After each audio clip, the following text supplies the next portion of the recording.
السلام علیکم دوستوں، کیسے ہیں؟ امید کرتا ہوں خیریت سے ہوں گے۔ اچھا دوستوں، جیسا کہ آپ کو معلوم ہے کہ ہم اپنی ویڈیوز میں ریسرچ بیس ہیلتھ ٹپس دیتے ہیں، تو آج کی video maths and facts about diabetes یعنی شوگر کے بارے میں خرافات اور حقائق کے بارے میں ہے۔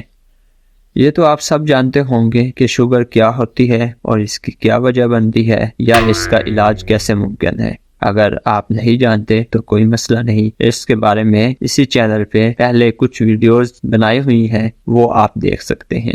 آج کی ویڈیو میں آپ کو کچھ ایسی غلط فہمیاں جو ڈائبٹیز کو لے کر ہمارے معاشرے میں مشہور ہیں، جبکہ ان غلط فہمیوں کا اس بیماری سے کوئی کنیکشن نہیں، ان کے بارے میں بتانے جا رہا ہوں۔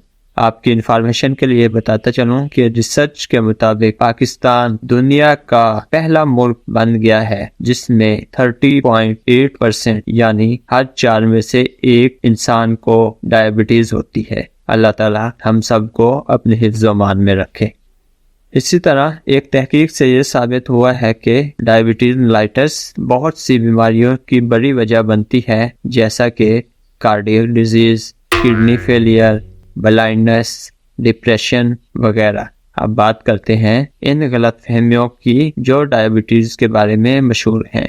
ایک ریسرچ جو کہ ڈپارٹمنٹ آف میڈیسن حیات آباد میڈیکل کمپلیکس پشاور میں ہوئی ہے، اس میں بتایا کہ 89% لوگوں میں یہ مانا جاتا ہے کہ زیادہ شوگر کھانے سے ڈائبٹیز ہوتی ہے۔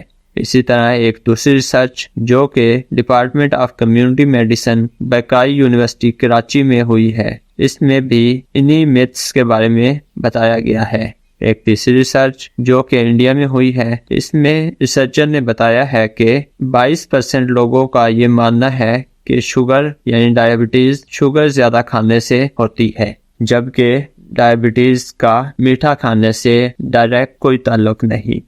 دوسری غلط فہمی ڈائبٹیز ان اولڈ ایج یعنی ڈائبٹیز کی بیماری صرف اولڈ ایج میں ہوتی ہے، جبکہ یہ بات غلط ہے کیونکہ ڈائبٹیز ٹائپ 1 بچوں میں ہی ہوتی ہے اور ٹائپ 2 ایج کے کسی بھی حصے میں ہو سکتی ہے۔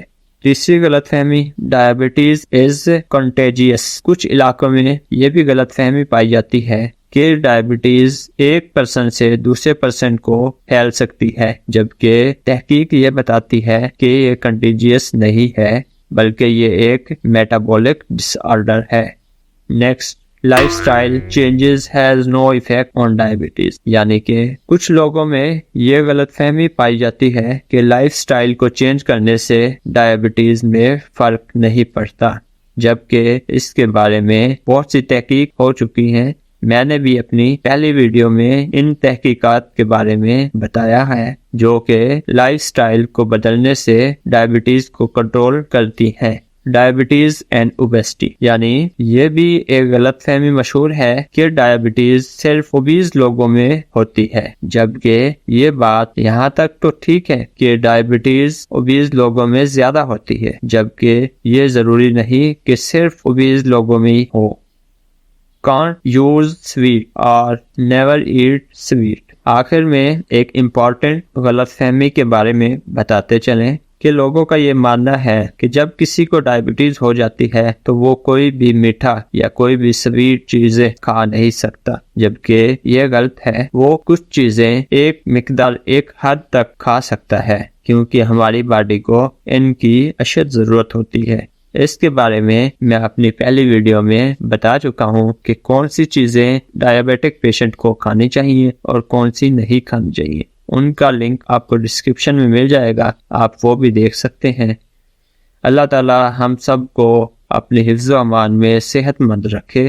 امید کرتا ہوں اس ویڈیو میں ڈائبیٹک میتھس یعنی شوگر کی غلط فہمیاں کے بارے میں بتا چکا ہوں۔ اگر پھر بھی آپ کا کوئی کویسچن ہو تو آپ کمنٹ میں پوچھ سکتے ہیں، انشاءاللہ ہم بتاتے رہیں گے۔ ملتے ہیں نیکسٹ ویڈیو میں۔ اللہ حافظ۔